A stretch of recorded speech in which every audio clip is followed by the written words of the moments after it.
여권 파워라는 말이 있습니다. 입국 비자를 받지 않고 여권만으로 얼마나 많은 국가를 여행할 수 있는지를 두고 만들어진 말인데요. 비자라는 것이 과정을 거치지 않아도 해당국 국민을 입국시킬 만큼 그 나라에 대한 신뢰 수준이 높다라는 것을 의미합니다. 쉽게 말하면 해당 국가 국민이 우리나라에 와서 무리를 일으키거나 불법으로 체류할 확률이 적은 국가라면 비자 면제가 되겠죠. 전 세계 여권 파워 1위 국가는 어디일까요? 네, 일본과 싱가포르입니다. 그리고 우리가 독일과 공동 3위라고 하는데요. 대체로 선진국이고 외교적으로 마찰이 별로 없는 국가들의 여권 파워가 센 편입니다. 갑자기 여권 파워가 생각난 것은 유럽연합이 미국인의 입국 제한을 고려한다라는 뉴스를 들어서입니다. 유럽연합은 오는 7월 1일부터 시행되는 사회경제활동 체계에 들어가게 되는데요. 이에 따라 입국 가능 여행객 리스트 초안을 작성을 했는데 이 초안에 미국 여행객이 배제된 것으로 알려졌습니다. 미국의 코로나 상황이 안 좋아서이기도 하지만 지난 3월 트럼프 대통령이 유럽연합에 이런 방구 언질도 없이 유럽으로부터의 미국 입국을 금지했었죠. 이에 대한 보복성 조치가 아닐까라는 생각도 들었습니다. 어쨌든 얼른 코로나19가 종식돼서 여권 파워 한번 제대로 누려봤으면 하는 생각이 듭니다. 네, 어제 민주당 김태년 원내대표가 강원도 사찰까지 찾아가서 통합당 주호영 원내대표를 만났는데 뭔가 진전이 있다라는 얘기는 없었습니다. 그리고 내일 주호영 원내대표가 복귀를 한다라는 얘기가 있고요. 자, 여의도의 핫 이슈 두 분과 말씀 나눠보겠습니다. 박소연 전 청와대 대변인 나오셨습니다. 어서 오세요. 안녕하십니까? 네, 일주일 동안 잘 지내셨죠? 잘 지냈습니다. 네, 잘 지냈다고 하시고요. 정태욱 전 미래통합당 의원도 함께해 주십니다. 안녕하세요. 예, 반갑습니다.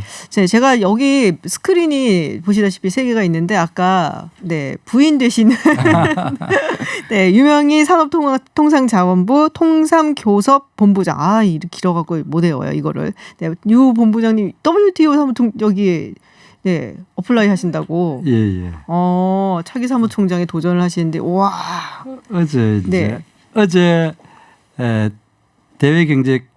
대외경제정책 장관 회의인가 거기서 의결했다 그러더라고요. 그렇군요. 되게 부담을 가지고 있습니다. 우리 정태욱 의원님께서 그 부군으로서 당선되기 위해서 선거운동을 잘 해주셔야 되는데. 네. 뭐 표가 잘 없다고 그러셔서 제가 가방이라도 열심히 들고 좀 가방 들고 외국 사람들 상대로 해야 되는 거잖아요. 그렇습니다. 영어로. 네, 영어로 자신 있으십니까? 영어도 약하고. 네, 어쨌든 잘 진행되길 바라고요. 네, 유튜브 TBS FM 들어오시면 보이는 라디오로도 함께 하실 수 있습니다.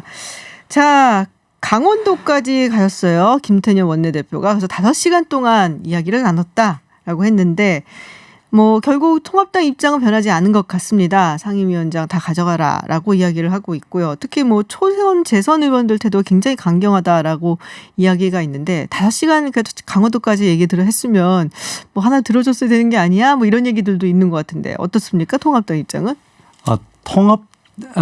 기본적으로 그걸 설명하기 전에 국회의 이제 구성에 대해서 약간 국민들한테 설명을 드리면은 우리나라는 양원적 국가가 아니라 단원적 국가입니다. 그러니까 각 상임위원회에서 의결한 거를 사실 그 법사위원회에서 자구 수정이라고 하는 자구도 수정할 뿐더러 다른 법률과의 혹시 이제 상충 기존 법률이나 상충하거나 또 각 상임위원회는 대부분 전문가들로 모여 있다 보니까 전문가의 논리에 너무 빠져 있을 때 또 다른 시각에서 바라보거나 특히 이제 정부 입장에서는 기재부에서 예산 관련된 검토가 제대로 되는지 이런 거를 보통 이제 법사위에서 해왔습니다. 그래서 우리나라에서는 법사위가 18개 위원회 중에 한 개인 듯 하지만 실질적으로 상원의 역할을 하고 있습니다. 상당히. 미국과 상하원이 아니고 단원제이기 때문에. 각 상임위원회에서 통과된 거를 여기서 한 번 더 거르는 역할을 하다 보니까 87년 체제 이후에 항상 나름대로 관행이 된 것이 의장을 제1당이 가져가면은 이 제1야당이 법사위원장을 가져가는 오랜 전통이 있었습니다. 그러던데 이거를 이제 이번에 민주당이 아예 법사위원장하고 의장과 법사위원장을 가져가 버리고 나머지 상임위원회 뭐 알짜배기 다 줄 테니까 가져가라 하지만은 그러나 다른 상임위원회 아무리 알짜든 뭐든 간에 그와 법사위원장과의 비중이 도저히 같을 네네. 수가 없거든요.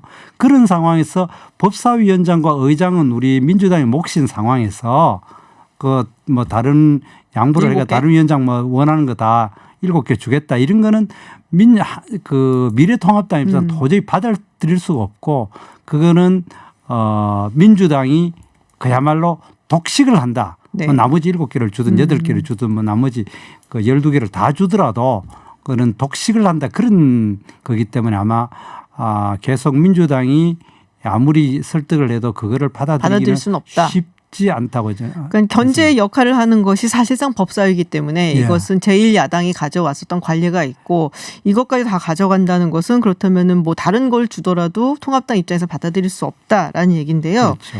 근데 그래서 18개 다 가져가라는데 왜 안 가져가는 거예요? 뭐 다 책임지기에는 좀 부담스럽다 이런 아니요, 것입니까? 그렇지 않죠. 책임질 자세는 충분히 돼 있는데 그럼 가져가면 결과적으로 되잖아요. 거대 여당의 독주라고 하는 또 야당의 비판이 이어질 것이고요. 네. 그렇기 때문에 민주당으로서 그런 비판은 부담스럽지요.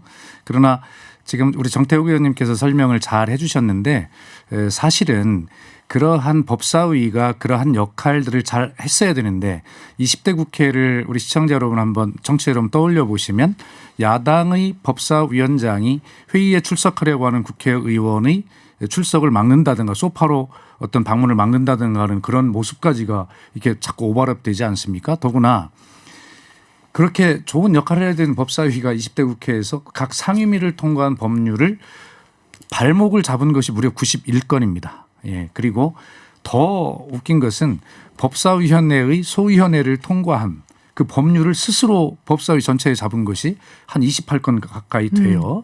그렇기 때문에 그 기능을 제대로 하지 아니하고 야당이 행정부를 견제하는 그런 역할을 한다고 하는 명분 하에 어쨌든 여당이 추진하고자 하는 그런 개혁 입법이나 중점 법안들을 발목을 잡아온 그런 기능을 한 것이 사실이거든요. 그렇기 때문에 요즘에 민주당은 177석 지금 6석입니다만 그 거대 절대적 그 과반수를 넘긴 그런 상황에서는 사실 이걸 이번에 좀 고쳐보자라고 하는 것인데 어쨌든 중요한 것은 강원도까지 갔어요. 정말 주호영 원내대표가 돌아올 수 있는 명분을 김태년 원내대표께서 좀 근사하게 만들어 주셨으면 좋았겠는데 엊그제 뭐 어깨동 뭐 근사하게 사진은 나왔습니다만 그 모습을 보니까 저는 5월 동주라고 하는 말이 생각이 나고 그러나 어쨌든 같은 목표로 뭉치기로 했는데 그러나 동상이몽이었다 이런 생각이 들고요. 네. 지금 이제 우리 대변인께서 박수현 대변인께서 20대의 뭐 반성하는데 20대의 반성은 의장을 가져가고 그래도 민주당이 일당으로 돼가지고 너무 세게 밀어붙이다 보니까 여기서 여러 가지 갈등이 많았는 것을 반성하고 상호 오손도손 협치하라는 뜻이지 의장을 가져간데 이어가지고 법사위원장까지 다 가져가지고 내 멋대로 다 하겠다 하는 그런 뜻으로 아마 국민들이 그 거대 여당을 만들어줬다고 생각하지 않습니다.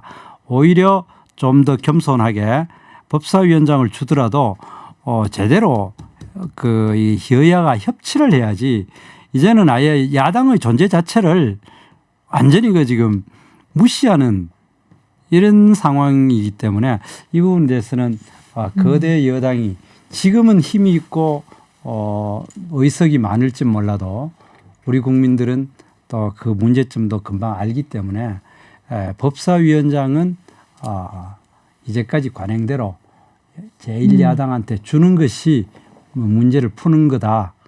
저는 그렇게 생각합니다. 이제 물레방아를 돌린 물은 지나갔습니다. 그것을 다시 돌릴 수는 없어요. 그렇기 때문에 미래통합당이 지금의 현실을 인정하고 여기에서 실리와 명분 두 개를 다 잃지 않는 그런 어떤 선택을 하는 것이 바람직하지 않은가 이런 생각을 하고요.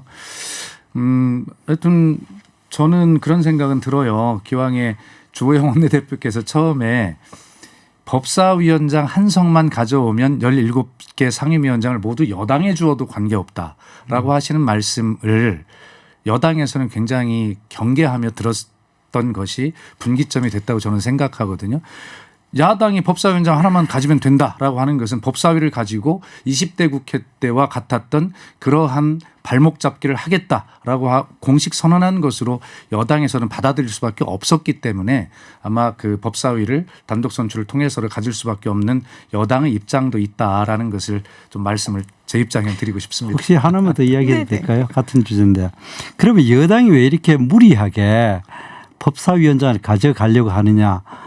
일반적으로 두 가지를 해석을 할 수가 있습니다. 두 가지 뜻이 있다고 생각합니다. 첫 번째는 법사위원장을 가져가 가지고 무리하게 통과시키고 싶어하는 법률이 있다고 생각을 합니다. 예를 들어서 어제 오늘 계속 문제되는 ILO 가입하기 위해서 노동관계법을 개정하려고 하는 거. 이거 야당이 극렬하게 반대할 가능성이 높습니다. 그리고 또 재벌을 사실상 해체시키려고 하는 금융 관련 법 있지 않습니까?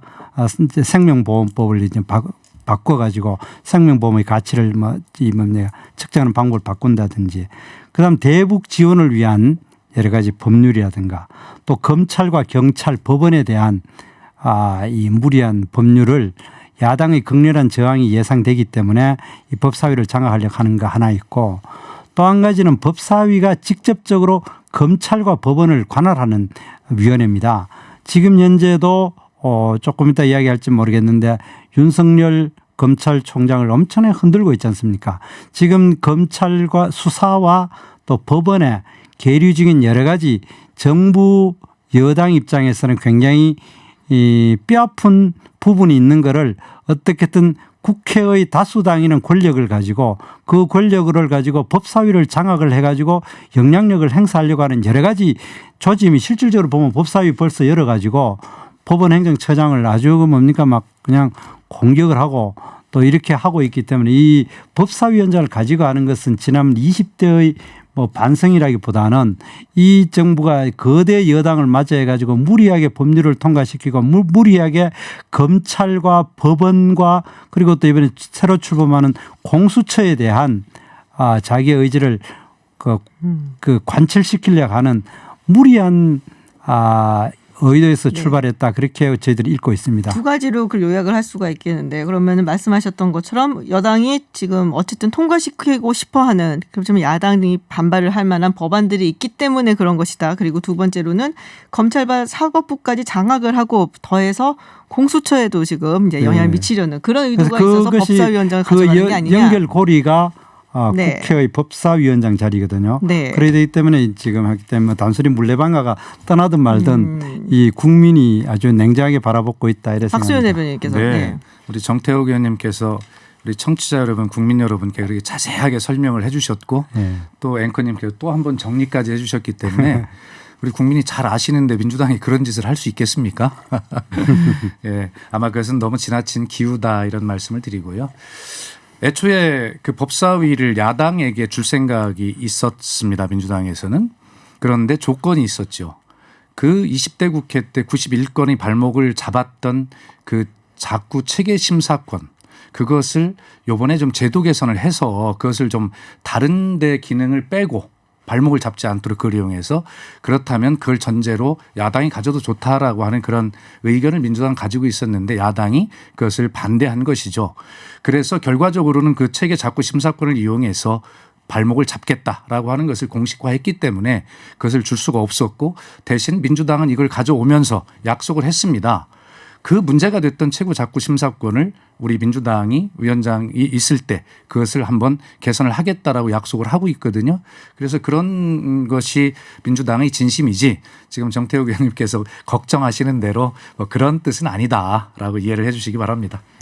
네, 저희가 가야 될 의제들이 너무 많아갖고요. 네, 이 얘기는 뭐 여기까지 하도록 하고, 아마 뭐 이번 주 내로는 어쨌든 결정이 나겠죠. 네, 지금 정부에서도 추경 때문에 지금 여러 가지로 독촉을 하고 있기 때문에 다음 이야기 한번 해보겠습니다. 자, 이게 핫해서 요 얘기를 해볼게요.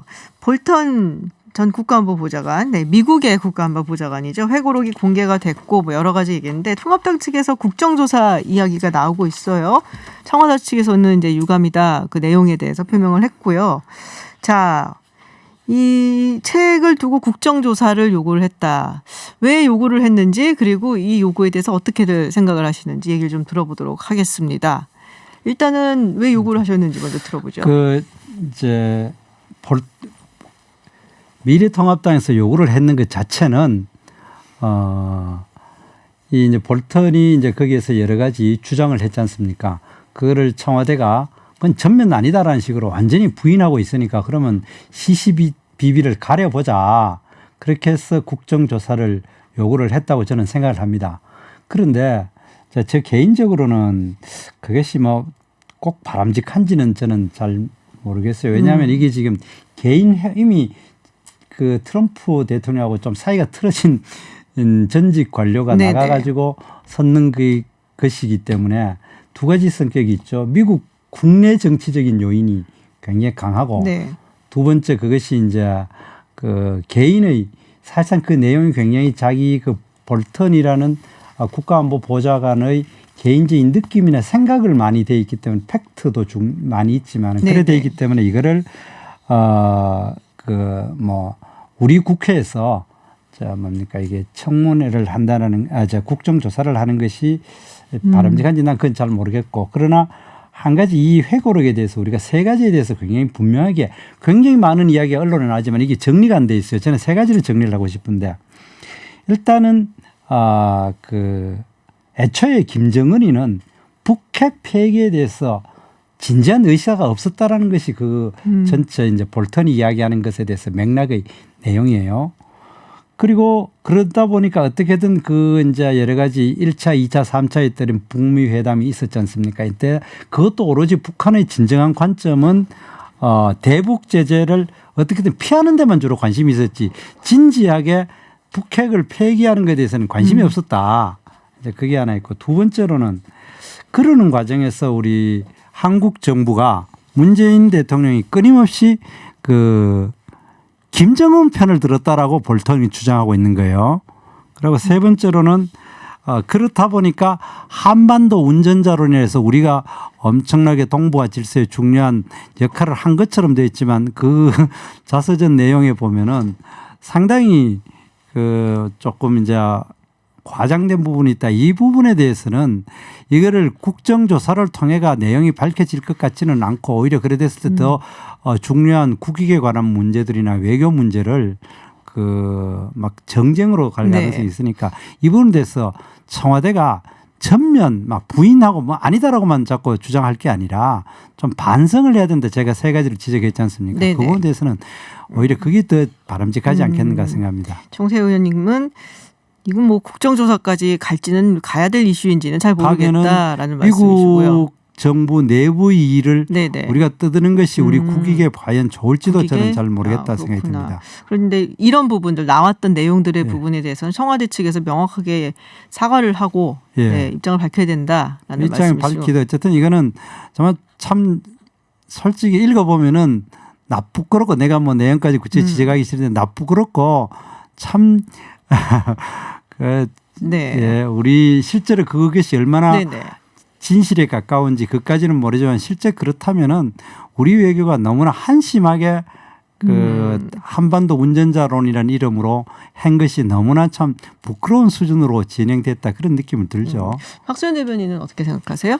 예, 아마 볼턴의 회고록은 사실도 있을 것이고 본인의 추측에 의한 주장도 있을 것입니다. 섞여 있을 것이죠. 그것이 전부 다 사실이 아니라고 주장하지 않습니다. 백악관에서도 400곳 이상을 수정하라라고 요구했지 않습니까? 그중에 남북관계와 관련된 것이 110곳 이상입니다. 대부분이 사실에 기초하지 않고 있다는 것이 뭐 저도 청와대 대변인을 했습니다만 그 여러 가지 경험을 함께 했던 윤건영 의원이라든가 그 당시 참모들의 이야기고 정의용 안보실장의 이야기입니다. 그렇기 때문에 이 문제는 사실 여부조차 확인되지 않은 내용을 가지고 국정조사를 이야기하는 것은 제1야당이 너무 스탠스를 잘못 짚어서 너무 잘못 짚었다 이런 이야기고요. 이 볼턴 회고록에서 볼턴의 주장과 뭐 상상 이런 거를 다 걷어내고 나면 남는 팩트는 뭐냐면 볼턴은 한반도에서 비핵화와 평화를 원하지 않는다는 것입니다. 그것이 일본의 시각과 일치한다는 것이고 그리고 나아가서는 지금 정태욱 의원님께서는 한반도 운전자론이 그렇게 뭐 썩 성공적이지 못했다라고 평가를 하셨습니다만 문재인 대통령이 어쨌든 이 비핵화 평화 프로세스를 몰고 가기 위해서 그렇게 볼턴 같은 반대론자들을 설득해가면서 굉장히 고군분투했다라고 하는 것을 역설적으로 설명하고 있다고 그렇게 저는 생각을 합니다. 그리고 국정조사를 하려면 핵심 증인을 출석을 시켜야 되는데 이 회고록의 저자인 볼턴이 한국 국회에 나오겠습니까? 그렇군요. 네. 네. 그렇기 때문에 이것은 아마 미래통합당에서 어떤 정치적 행위로 이것을 내세웠다라고 보는데 그 정치적 행위가 저는 죄송하지만 아마 주호영 원내대표께서 국회에 복귀하려면 어떤 모멘텀이 있어야 될 텐데 오늘 윤미향 의원에 대한 국정조사나 또 이 볼턴 회고록에 대한 국정조사 이런 것들을 지렛대 삼아서 국회로 복귀하는 그런 어떤 그 모멘텀으로 그냥 말씀하신 것이 미래통합당에서 이야기한 것이 아닌가 저는 그렇게 평가합니다. 일단 두 분의 의견이 국정조사까지는 모르겠다라는 말씀이시고 국정조사를 할 필요가 없다는 입장. 뭐 국정조사에 대해서는 약간의 의문점이 있지만 뭐 회고록에 나온 이야기를 해석하는 방식들은 조금 다른 것 같아요. 많이 다르죠. 네.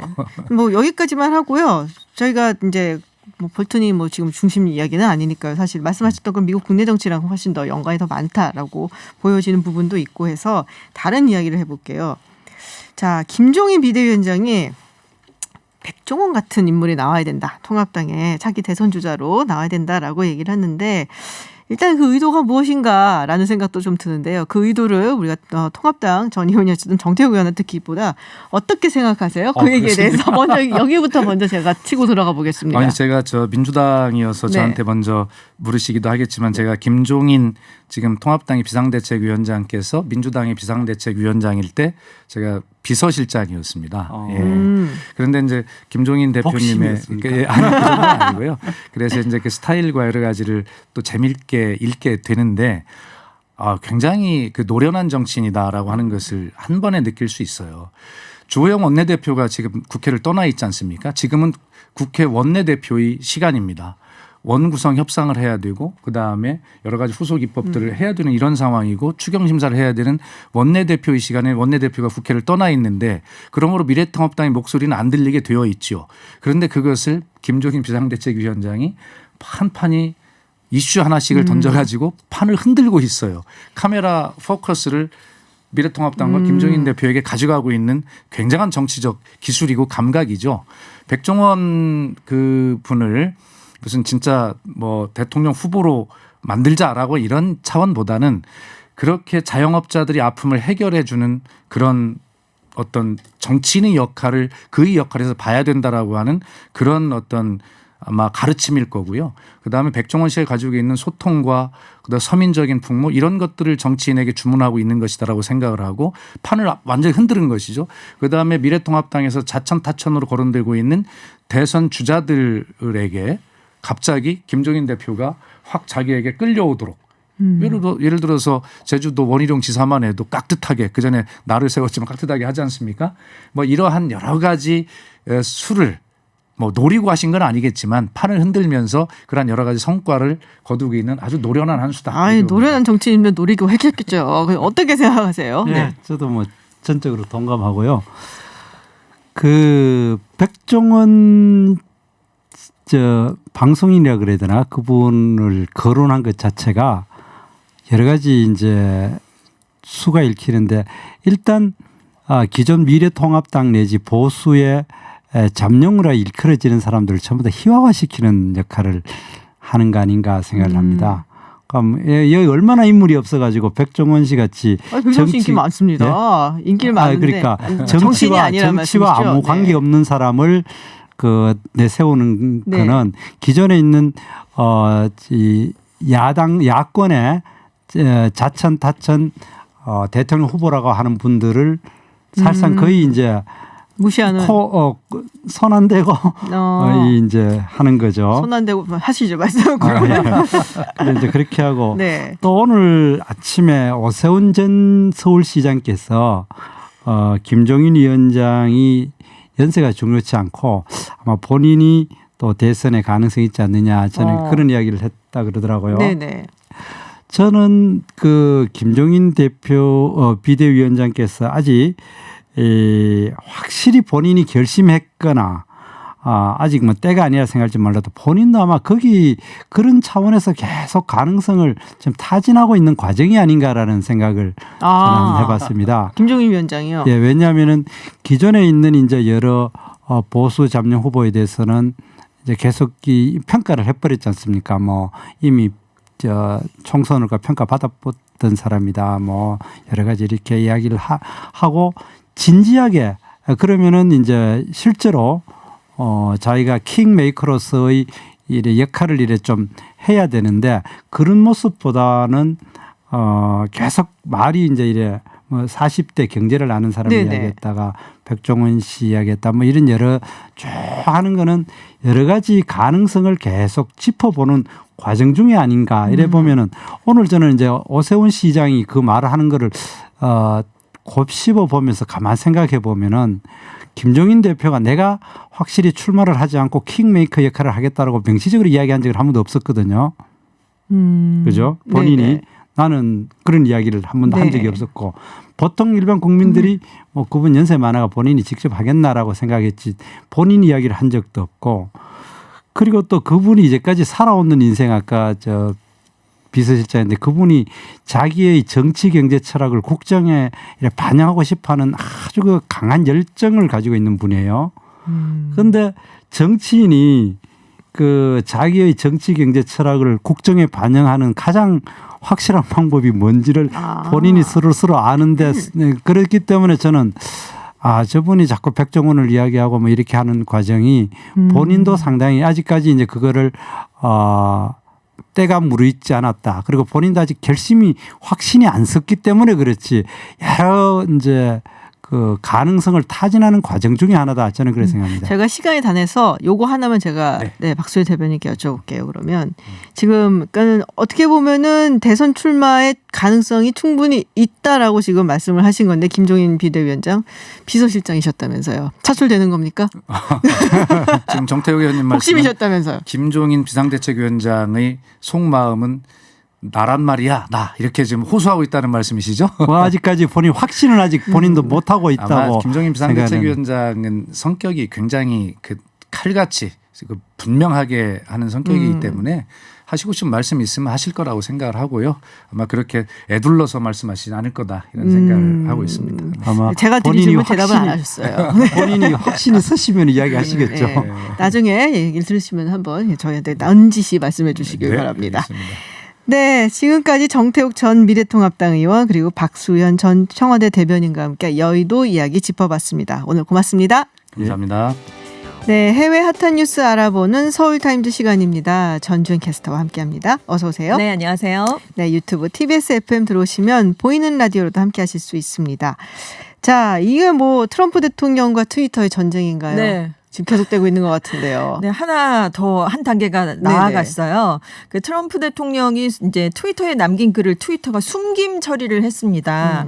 그 어떤 얘기를 했냐면 내가 대통령인 한 워싱턴 DC에는 결코 자치구가 없을 것이다. 만약 그들이 그러려고 한다면 심각한 물리력을 맞닥뜨리게 될 것이다라는 얘기를 올렸는데 그러니까 시위대를 향해서 무력을 사용할 수 있다. 그렇죠. 이렇게 읽히는 그런 엄포를 놓은 것이다. 이런 해석이 나왔습니다. 근데 지금 시애틀, 워싱턴주 시애틀에서 인종차별 반대 시위가 열리고 있는데 거기 점거하고 있어요. 네, 지금. 2주 넘게 도심 관광 명소인 캐피털 힐 지역을 점거해서 자치구역으로 선언을 했거든요. 그래서 당국과 대치를 벌이고 있는 상황이기 때문에 그런 상황과 이제 맞물려서 이런 얘기를 한 게 아니겠느냐 이렇게 이제 읽혔습니다. 근데 트위터가 자사의 방침에 따라서 숨김 처리를 한 거예요. 그래서 이렇게 되면 보기를 눌러야 글을 읽을 수가 있습니다. 그리고 좋아요를 비롯해서 답장, 공유, 리트윗이 불가능해지게 된 거예요. 네네.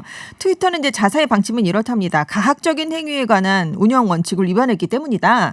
그래서 이제 공익 측면에서 이 트윗을 볼 수 있도록 하는 게 바람직할 수 있다고 결정했다. 그러니까 아예 삭제를 시키거나 이러는 게 아니라 그러니까 숨김으로 처리를 했지만 이제 보기를 누르면 트럼프 대통령의 발언을 볼 수는 있게 했다는 거죠. 그러니까 공익을 고려해서 선출직과 공무원의 행동과 의견 등에 대해서는 이런 조치를 취한다고 합니다.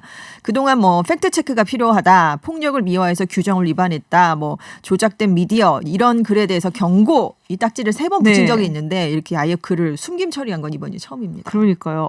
근데 트위터를 제일 많이 쓰잖아요, 트럼프 대통령이. 엄청 쓰잖아요. 많은 네. SNS 중에서도. 광이라고 표현을 하죠. 네. 하루에도 몇 개씩. 근데 막상 올려서. 트위터랑 이렇게 싸우고 있네요. 네. 페이스북으로 옮겨가면은 별로 네. 무리가 없을 텐데. 그러니까요. 그래도 굳이 트위터를 지금 고집을 하고 있습니다. 네, 아마 반발하는 내용도 여기 올리지 않을까. 그럴 것 같아요. 맞아요. 네, 맞아요. 그렇죠. 네. 네. 자, 뭐 볼튼 전 백악관 국가안보 보좌관 회고록 얘기가 많이 나왔는데 네. 지금 뭐 회고록 전쟁입니다. 여기서 또. 그렇습니다. 네, 트럼프 대통령 조카가 이번에는 또 회고록을 발간할 네. 예정이라고요. 그러니까 형이 있었어요. 프레드 네. 트럼프 주니어가 있었는데 그 형의 딸입니다. 메리 트럼프라는 인물이 이제 7월에 너무 많지만 충분치 않은이라는 제목의 회고록을 출간할 예정이에요.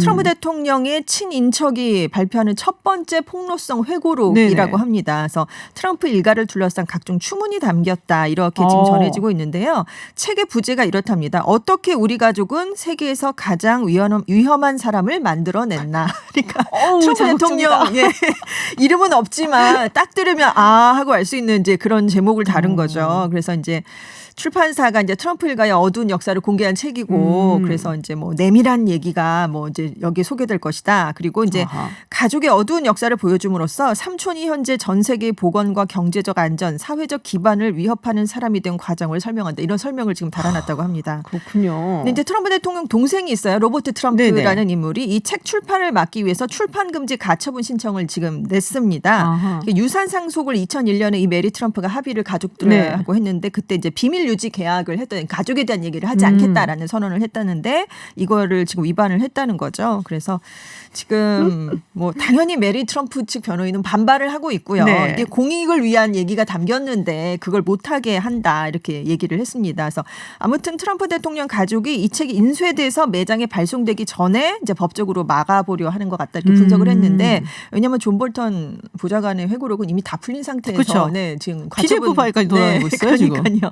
그래서 아예 이번에는 서점이 풀리기 전에 막아보자. 아하. 그래서 좀 발빠르게 대처를 하는 것 같다 이런 얘기를 하고 있습니다. 그 형이 제가 기억하기로는 음주운전 사고인가로 아마 사망을 했을 거예요. 네, 알코올 중독 증세가 알코올 중독 있었던, 증가, 네. 알코올 중독으로 사망을 네. 했나? 그래서 술 42세. 때문에 네, 술 때문에 그렇습니다. 사망을 했는데 그래서 트럼프 대통령이 술을 안 마셔요. 네, 항상 그렇죠. 콜라만 마시잖아요. 그렇습니다. 그래갖고. 그래서 아무튼 이 메리 트럼프는 트럼프 대통령과 그 형제들이 자기 아버지를 방치해서 죽음에 이르게 했다라면서 줄곧 일가를 좀 비판해 온 적도 있고 그리고 이제 할아버지가 상속 재산을 남길 때 이 네. 프레드 트럼프의 아들과 딸에게는 별로 돌아가질 않았다고 해요. 그래서 그때 유산 상속 분쟁이 일기도 하고 가족들하고는 그렇게 좀 원만한 사이가 아닌 걸로 지금 알려져 있습니다. 그렇군요. 역시 돈 문제예요. 네. 근데 제가 장담하건데 볼턴 보좌관 책보다 나오게 된다면 이 책이 네. 더 많이 팔릴 것 같은데요. 제 지금 생각에는. 이것도 굉장히 예약 문의가 쇄도하고 있다고 그래요. 아, 그러니까요. 네, 네. 이미.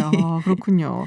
근데 또 여기에 맞서 사라 샌더스 전 백악관 대변인도 네. 회고록을 냈습니다. 낸다고 합니다. 이제 네. 이렇게, 낸다고? 네, 예, 지금 메리 트럼프는 7월에 낼 예정이고요. 네. 사라 샌더스 전 백악관 대변인은 9월에 지금 발표될 예정이에요. Speaking for Myself라는 책인데 볼턴 전 보좌관을 비판하는 내용이 담길 거라고 합니다. 볼턴 보좌관이 다른 참모들과 이제 자주 충돌을 빚었고 갈등을 일으켰던 과정이 담길 것이다. 지금 이렇게 전해지고 네네. 있어요. 그리고 샌더스 백악관 대변인이 특히 볼턴 보좌관이 자신이 마치 대통령인 양 굴었다라고 하면서 트럼프 대통령이 지난해 영국을 국빈 방문했을 때 다른 당국자들과 크게 다퉜던 일화도 소개를 하기도 하고 그러니까 볼턴 보좌관에게만 이제 경호 차량이 동원이 되고 이제 그 차량에 이제 먼저 앞서가면 다른 보좌관들이 탄 다른 차량이 뒤따라오기로 돼 있었대요. 네네. 근데 이제 경호를 함께 받으려면 볼턴 보좌관이 같이 움직여줘야 되는데 아, 먼저 옆에 이제 같이 가버렸다는 가니까. 거죠. 네, 그래서 볼턴 보좌관 차가 먼저 갔으니까 네. 나머지 차들은 경호를 못 받아서 교통체증에 걸려서 굉장히 늦게 만찬장에 도착을 했다고 합니다. 그래서 이거야말로 뒷담화네요. 네, 그래서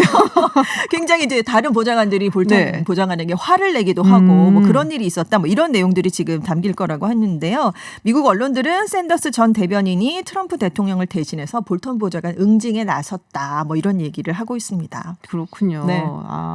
이 샌더스 전 대변인이 네. 아버지가 목사이고 정치인이었어요. 제가 기억에. 주지사였죠. 네, 아칸소 허커비. 네. 주지사. 네. 네. 그래서 대통령 선거에도 사실은 출사표를 던졌었고, 네, 네. 그래서 2008년에 아이오와주에서는 처음에 승리를 했는데 네. 그 이후에 뭐 승리가 없었기 때문에 중간에 그만두긴 했지만. 그렇습니다. 네. 그래서 샌더스 대변인도 아칸소 주지사에 2022년에 도전할 예정이거든요. 아버지 자리를 이제 뒤 물려받는 이어서 거군요. 물려받으려고 지금 도전을 할 예정이라고 합니다. 그렇군요. 네.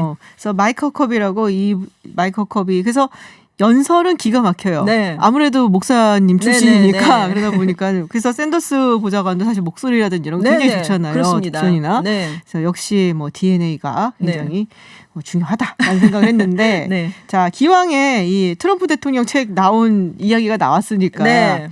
자, 영국의 이코노미스트지가 분석을 했더니 트럼프 대통령 옹호한 책보다 비판한 책들의 판매량이 더 높았더라. 네. 여태까지 트럼프 관련 책은 굉장히 많이 나왔었거든요. 그렇습니다. 그러니까 뭐 비판하는 책도 있고 옹호하는 책도 있고 이렇게 네. 있었는데 각각 10권씩 이제 온라인 서점 아마존 평점을 토대로 이제 10권을 뽑아서 이제 판매량을 조사해 봤다고 그래요. 근데 1위부터 4위까지는 비판의 책이 더 많이 팔린 것으로 당연히 좀 대체 그렇잖아요. 그렇죠. 네네. 좋은 책보다는 그런 책이 더 재밌긴 그러니까요. 하죠. 네. 그래서 1위가 화염과 분노라고 아마 그 이 유명한. 제목은 생각나셨을 것 같아요. 이야. 2018년에 맞아요. 언론인 마이클 울프가 이제 발간한 책인데 유일하게 이제 100만 권 이상 판매가 된 밀리언셀러. 네, 베스트셀러라고 합니다. 그리고 2위는 언론인 밥 우드워드의 공포. 피어. 네, 그리고 3위가 트럼프 행정부의 러시아 스캔들 의혹을 수사하다가 해임된 제임스 코미 전 연방수사국 국장이 발표했던 회고록 더 높은 충성심, 진실, 거짓말 그리고 리더십이었다고 합니다. 그리고 이제 4위가 클린턴 전 국무장관이 대선 시절을 회고하면서 무슨 일이 일어났나 뭐 이런 책을 썼는데 그게 4위였고요. 네네. 이 4위까지는 다 판매량이 50만 권. 그래도 네, 선방을 하고 많이 팔린 네네. 책이었다고 그래요. 근데 이제 판매량 5위부터 10위는 친 트럼프 대통령 책인데 보수 성향 언론인 마크 레빈의 언론의 비자유라는 책이 있었고요. 그 장남이죠. 도널드 트럼프 주니어가 분노 폭발, 좌파는 어떻게 증오를 즐기며 미국을 침묵시키길 원하는가 이게 7위에 올랐다고 합니다.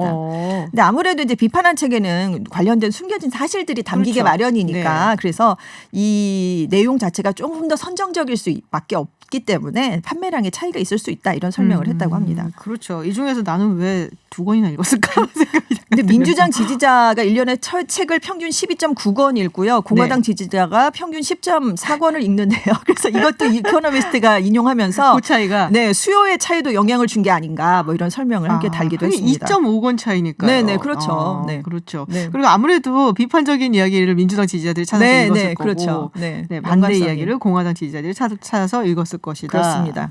그러니까는 그게 있어요. 지금 정치인들이라든지 이런 유명 인사들이 네. 이렇게 현직에서 물러나게 되면은 네.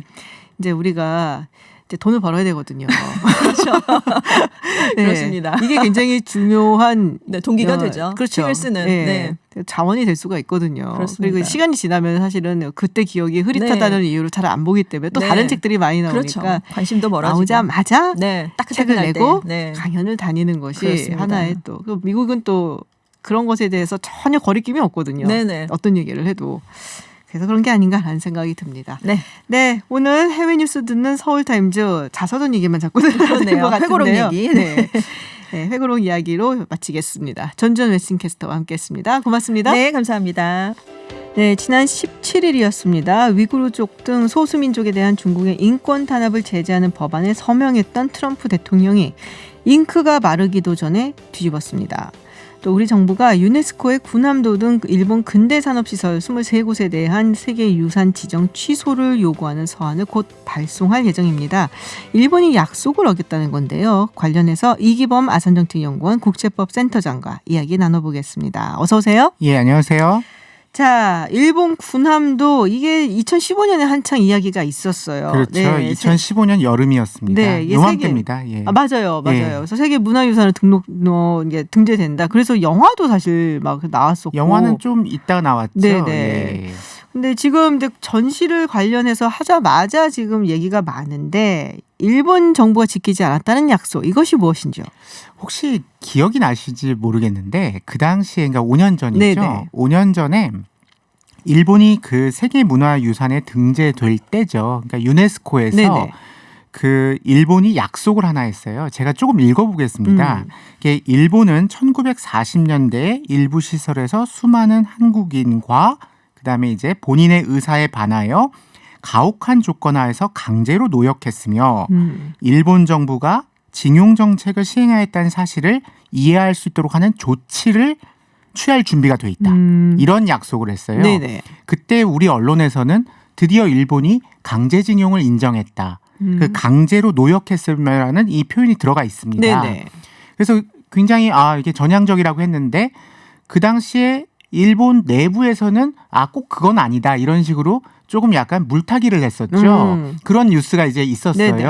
근데 이 약속을 갖다가 지금 안 지킨 거지요. 그러니까 전시를 할 때 그런 사실을 갖다 잘 알려주겠다라고 했는데 뭐 이렇게 써놓든지 뭐 그런 일이 있었다라고 그런 거예요? 아니면 우리가 생각하는 것처럼 강제징용 피해자들의 어떤 진술 같은 걸 갖다가 영상으로 이제 전시를 보여주거나 한다든지. 이제 이럴 수 있었죠. 네네네. 근데 지금 굉장히 교묘하게 전시를 하고 있습니다. 어떻게요?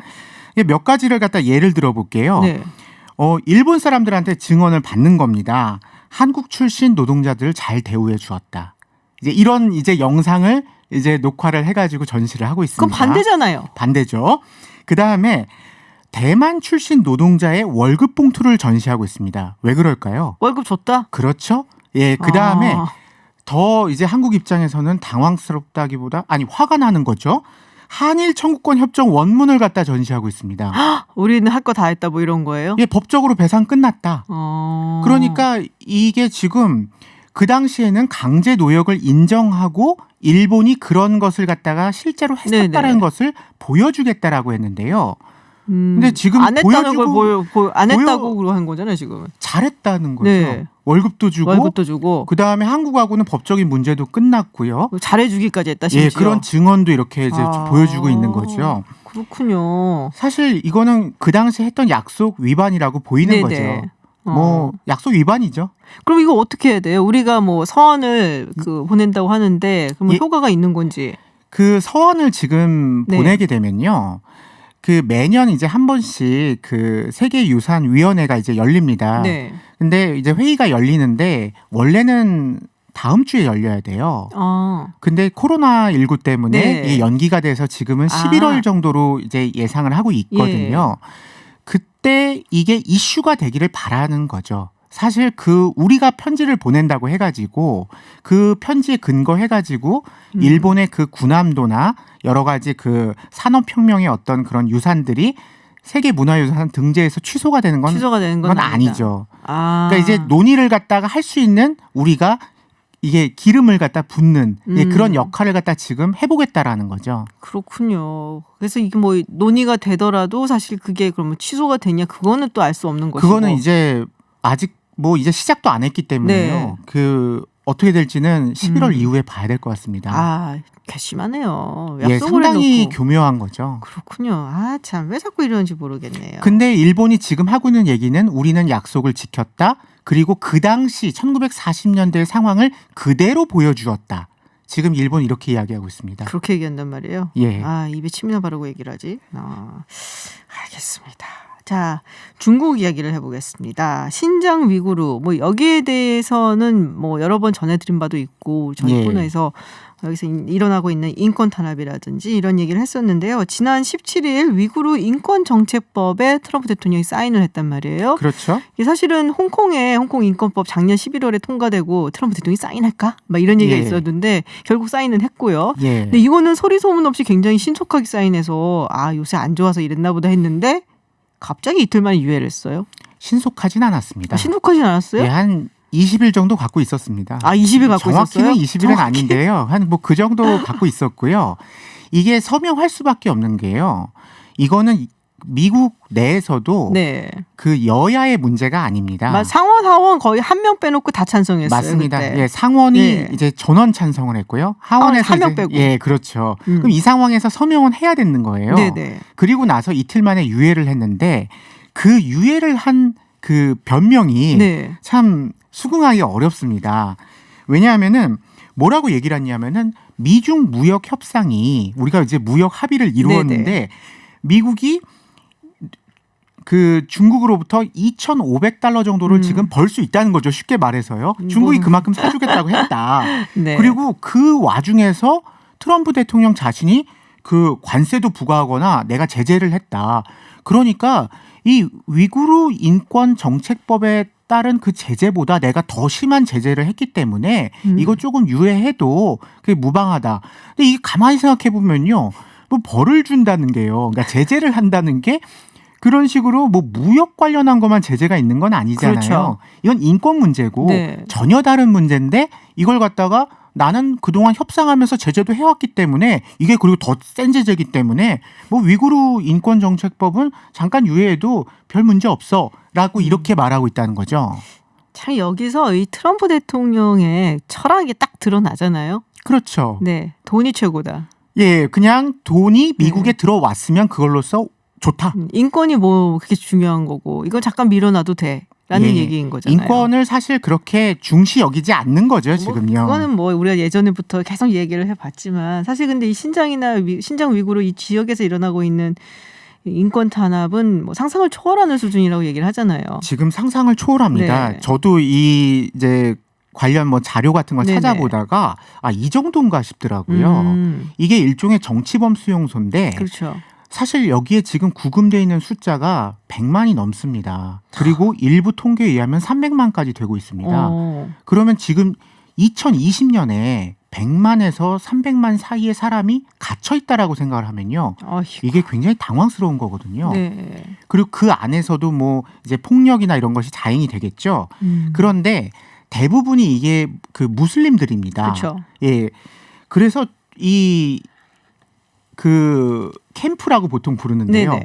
이제 재교육 캠프입니다. 그럼 누가 보면은 이게 직업 교육을 시켜주는 데인가 이렇게 하는데 그게 아닙니다. 삼성교육대 같은 느낌이에요. 예, 이게 이념 교육을 시키고요. 네. 막 그다음에 뭐 중국 공산당을 찬양하는 노래를 네네. 시킨다라던가 그다음에 더 이제 뭐 증언에 따라서 조금씩 다르겠습니다만은 일부 증언에 의하면은 이렇게 술이라든가 돼지고기를 먹인다고요. 그거 먹으면 안 되잖아요, 무슬림은. 예, 그렇죠. 그러니까 이게 사실 거의 양심의 자유까지 지금 뭐 종교를 넘어서 양심의 자유까지 침해하고 있는 그 정도의 현실인데 이게 2020년이라는 거죠. 그래서 이게 지금 오늘 현재 가장 심각한 인권 문제라고 해도 과언이 아닙니다. 그렇군요. 그런 얘기도 들었었어요. 그러니까 취재도 사실상 굉장히 어렵고, 그렇습니다. 네, 그리고 이제 거의 다 남자들이 들어가 있잖아요. 거기에는 좀 예. 젊은 남자들 더군다나 예, 그러다 맞습니다. 보니까 남자들이 없고 이제 여자만 있는 집들이 많은데 거기에 이제 중국 공안들이 가서 손님이라는 이름을 걸고 가갖고선 함께 지내고 뭐 이런다. 그러니까 거기서 이제 많은 사람들이 의심을 해보는 거죠. 가서 무슨 짓을 하는 거냐. 그러니까 옛날에 그 유고 내전 당시에 사실은 잘 아시겠지만은 한마디로 이 무슬림의 알바니 그쪽에 이제 찌를 없애버리겠다 뭐 해갖고서는 이제 여성들을 성폭행하고 이런 행동을 했었잖아요. 그러니까 민족을 말살시키겠다. 보통 이제 전쟁 범죄 하나로 이제 간주되는 네네. 그런 것들이죠. 근데 그런 행동을 하고 있는 것이 아니냐라는 얘기까지 나올 정도로 굉장히 심각한 이슈인데 좀 기다려도 된다라고 네 트럼프 대통령이 미국의 대통령이 그런 말을 했단 말이에요. 근데 참 믿기 어려운 게 그럼에도 불구하고 역시 그래도 중국을 지지하는 국가들이 많다라는 것. 예, 그게 지금 놀랍습니다. 네. 이게 전 세계가 200개 정도의 국가 중에서 물론 이제 한 절반 정도는 아무 의사를 밝히지 않았는데요. 작년에 이게 유엔 인권이사에서 문제가 됐었습니다. 네네. 그때 그 중국 쪽을 찬성하는 국가는 한 50개 정도가 나왔고요. 근데 그 중국을 반대하는 이거 인권 침해 아니냐라고 하는 국가는 22개밖에 나오지 않았습니다. 이거 약간 비밀 투표를 해야 된다니까. 예. 아니요, 지금 투표는 아니고요. 네. 의장한테 편지를 보내는 겁니다. 편지를 보내는 거였어요. 이제 중국을 비판하는 편지하고 중국을 지지하는 편지가 있는데 네. 비판하는 편지에는 22개국이 서명을 하는 거고요. 그다음에 그 중국을 갖다가 네, 지지하는 지지하는 데는 뭐 그 당시는 37개국이었는데 이제 한 50개국이 됩니다. 이게 돈 때문에 그런 거 아니에요, 결국. 맞습니다. 구사회주의 국가들, 네네. 뭐 아니면 이제 독재를 하거나 이제 전체주의적인 국가들이 이제 중국을 갖다 지지하고 있고요. 네. 중국이 이런 인권 침해를 하는 그 표면적인 이유는 이게 대테러 그러니까 반테러라는 거죠. 네네. 여기에 대해서 이야기를 하고 있고요. 그 중국이 1대1로라는 정책을 1대1로. 예, 취하고 있죠. 네. 그래서 많은 국가들에게 이제 경제적인 지원을 아끼지 않고 있습니다.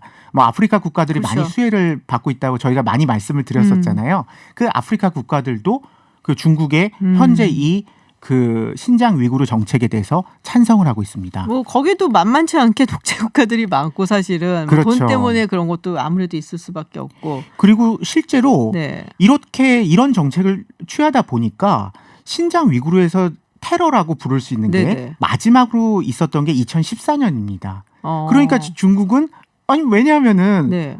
100만 명이 넘는 사람이 지금 다 여기 들어가 있으니까. 들어가 있다는 거죠. 음. 그 중에 물론 한두 명 있을 수 있겠습니다만은 대부분은 선량한 분들이겠죠. 시민들. 네. 예, 그런데 여하튼 뭐 다 들어가 있으니까요. 그 테러가 일어날 뭐 사람이 없는데요. 그렇군요. 예, 이렇기 때문에 중국은 오히려 이 본인들의 대테러 정책이 지금 성공하고 성공했다. 있다. 이런 식으로 이제 호도할 수 있는 여지가 상당한 겁니다. 약간 그 생각 드네요. 이스라엘이 그 장벽 세우고 네, 아, 테러 줄었다 뭐 이런 예. 얘기하는 거랑 비슷한 그런 느낌이 드는데, 자, 근데 이 한국 입장은 어떤가요? 우리 정부는? 우리 정부는 여기에 대해서 입장이 없습니다. 어. 이유는 지금 이게 미중 간의 선택의 지금 강요라는 네네. 거죠. 그러니까 만약에 우리가 이제 22개국이 편지를 보낼 때 우리도 보내지는 네네. 않았던 것이고요. 근데 북한은 중국을 선택했습니다. 북한이 뭐 예, 그렇겠죠. 북한은 그 50개국 중에 하나로서 이게 들어가 있고요. 음. 그러니까 지금 우리는 근데 이 상황에서 선택하기가 너무 어려운 거죠. 우리가 홍콩에 대해서도 지금 어떤 그렇죠. 입장을 내놓지 밝히지 못하죠. 못하잖아요.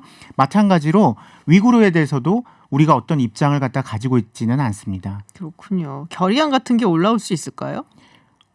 유엔 안보리 같은 거 아니면은 뭐 유엔 총회? 네, 총회라든지 그러면은 이제 또 유엔 총회 아니면은 뭐 유엔 인권 이사회 네. 뭐 여러 가지 생각해 볼 수는 있겠는데요. 네네. 지금 인권 이사회에서도 그렇게 오히려 그 비판하는 쪽이 네. 소수인 상황에서 결의안이 올라오는 올라올 것까지는 가능하다고도 보일 수 있습니다만은 뭐 통과가 될 것인가? 통과해 뭐 안 되겠죠. 근데 예. 어쨌든 선택은 해야 될 거 아니에요. 그렇죠. 기권을 하든지. 보통 그러면은 기권을 하는 하죠. 그렇군요. 해결 방법이 없네요. 그러니까 별로.